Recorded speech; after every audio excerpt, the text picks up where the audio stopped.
kocha wa Singida United ameunajisi au amenajisi taaluma yake, kwa sababu nenda kaangalia ile moment jinsi ambavyo ilivyokuwa. Golikipa kunapokuwa kuna mpira wa adhabu ndogo ambao unakwenda kupigwa kwenye lango lako, na lazima unapanga ukuta, then eneo lililopanga ukuta hauwezi ukakaa pale, unahama kwenye engo nyingine. Kwa hiyo ina maana Okello akili nyingi, kwanza huwezi kumlaumu Metacha Mnata, kwanza inabidi uende ukamsifie mpigaji, kwa sababu mpigaji amepiga kwenye ukuta chini ya miguu. Kwa hiyo wakati Metacha Mnata anajaribu kuhang upande wa kushoto kwake, tayari Alan Okello amembadilisha mwelekeo pale kwa pale. Kwa hiyo all in all lazima kocha atambue kwamba upo uwezekano wa mchezaji wake kufanya makosa.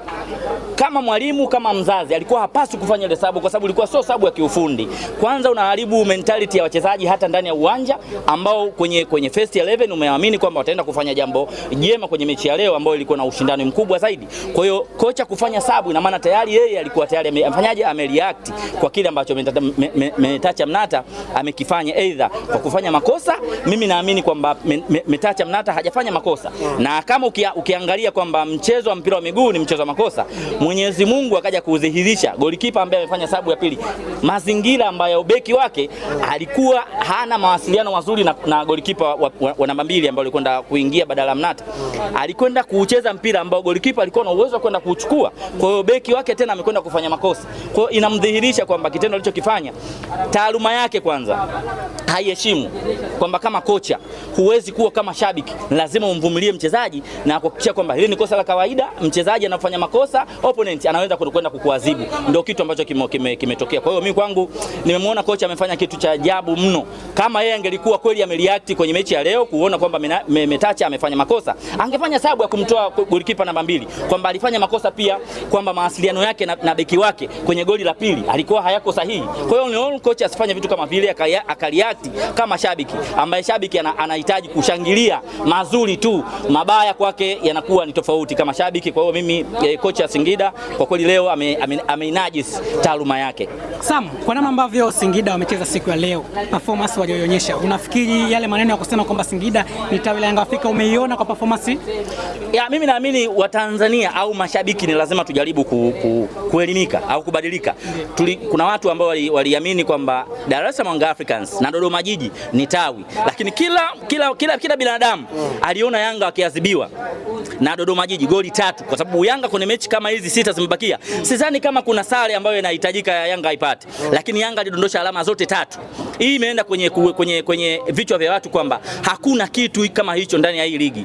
Hii ligi yetu ni bora, na kama kuna mtu anajaribu kuweka scenario zake za kusema kwamba Yanga ni tawi la Singida, hiyo itakuwa ni kwake, kwa sababu tunamheshimu kwamba tunaheshimu kama vile ni opinion zake, lazima tumheshimu kwa mawazo yake. Lakini mimi naamini hakuna tawi la Simba Coast, hakuna tawi la Yanga Singida, hakuna tawi la Yanga sijui Dodoma Jiji. Hivyo vitu naamini kabisa hakuna mtu ambaye anaweza kuwekeza kwenye ligi au kwenye mpira alafu akaja akaibeba timu kwenye mazingira ambayo sio rafiki. Mimi siamini.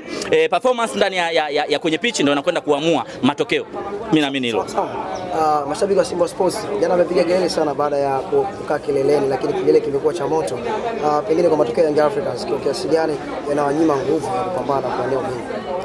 Of course, ni lazima washangilie, au labda sisi mashabiki wa Simba lazima tushangilie kwenye hilo, kwa sababu tunahitaji na sisi kuchukua ubingwa. Tunahitaji kukaa kileleni, kwa sababu sasa hivi ni kinyang'anyiro cha kwenda kuwa machampion wa hii ligi. Kwa hiyo sasa hivi timu yote endapo itadondosha alama, ina maana mwingine anakuwa ana nafasi kubwa ya kuweza kuwa champions. Kwa hiyo Simba alikuwa anaongoza ligi kwa alama tofauti, alama ngapi? Alama 2. Kwa hiyo leo hii kwa 45 kwa 54. Kwa hiyo ina maana sasa leo Yanga ameshinda na rudi tena pale tofauti wa alama 2. Kwa hiyo imekuwa nipe nikupe. Kwa hiyo anayepata nafasi ya kukaa pale juu anamwombea mabaya huyu ambaye anakwenda kucheza, kwa sababu Simba na Yanga hawawezi kucheza siku moja. Aidha ukicheza siku moja basi unacheza muda tofauti kulingana na mdhamini ambaye anadhamini ligi. Kila mtu inahitajika aishuhudie mechi kulingana na upinzani ambao upo kwenye ligi yetu. Kwa hiyo Simba sisi tumekuwa kama kifurushi cha Azam. Jana kimeisha muda huu. Kwa hiyo inabidi tena tuongeze kingine. Angalau kama tutaweza tukafanya mazuri zaidi. Tuna kikosi kizuri. Mimi naamini uongozi wangu usipokuwa na tamaa ya kuuza wachezaji, tukabaki na wachezaji, tukafanya rotation na wachezaji baadhi kwenye msimu unaokuja, mimi naamini tutafanya vizuri zaidi. Maneno yamewaishia, maana mlitamba sana. Of course kwenye ligi kuna vitu vyote lazima vinaweza vikatokea. Unaweza ukaanza vibaya na ukaenda kumaliza ligi vizuri. Kila mtu anafahamu sasa hivi challenge ambayo Simba anaileta kwenye ligi yetu ni timu bora, tuna wachezaji ambao wamekwenda kubadilisha moment zote pale ndani ya Simba Sports Club. Kwa hiyo tumechelewa sasa hivi tunatengeneza calculation ambazo mimi nafikiri hazina mantiki yoyote. Inahitajika twende mpaka mwisho kwa sababu ligi ni marathon. Lakini kwangu mimi kama Sam Simba ninaamini kwamba bado nawapa na Yanga nafasi kubwa sana ya kuwa champions. Kwa nini? Kwanza ukiangalia wao ni mabingwa watetezi. Kama ni mabingwa watetezi, hiyo ni nafasi ya kwanza. Na kwenda kuangalia kwenye position ambao wapo wanaongoza ligi. Ukiangalia wameconcede goli chache. Si ndivyo brother? Kwa hiyo mimi na maana katika engo zote si Yanga wana deserve kuwa mabingwa kwenye hizo numbers ambazo zimezitaja. Kwa hiyo all in all lazima tuende mpaka mwisho kuangalia ni nani ambaye amefanya vizuri zaidi ili hata TFF na bodi ya ligi waweze kupanga kategori zao nzuri zaidi. Umekiona kiwango cha Alan Okello siku ya leo, wewe kama shabiki wa Simba unaweza kukizungumziaje? Mechi 18, magoli 9, assist 7. Ni mchezaji ambaye ana namba ambazo unaona zinatisha. Hata Clatous Chota Chama hawezi kukanyaga hizo namba za udogo. Anatisha.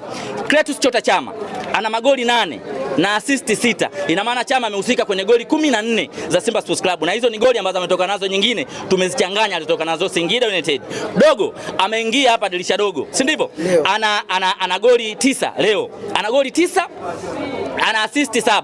Ukienda pale kujumlisha, ina maana amehusika kwenye goli 15. Kwa hiyo ukiangalia namba zake kwa ujio wake alokuja pale amehusika kwenye goli 15.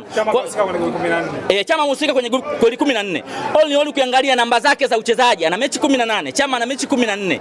Which is which? Kwa hiyo unaangalia ni dogo ambaye anakuleta challenge, lakini sihitaji kumfanyia comparison na Chama. Hapana. Nasema namba zake kwenye kuisaidia klabu yake anafanya vizuri. Na light kama TFF wangeboresha zile kanuni kwenye kanuni zao za category, mimi nafikiria alikuwa anafanya vizuri sana kwenda kuchukua kwenye category ambazo za muda zitakuwa zimetengenezwa. Alikuwa na nafasi kubwa sana kwenda kuchukua category ambazo zilikuwa zinashindanisha. Chama unaokea unaondoka na nani?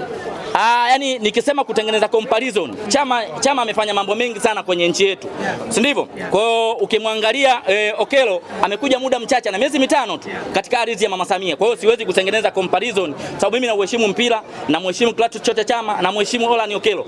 Sihitaji kumpa pressure Alan Okello. Alan Okello anahitajika kufanya kitu kuipambania klabu yake.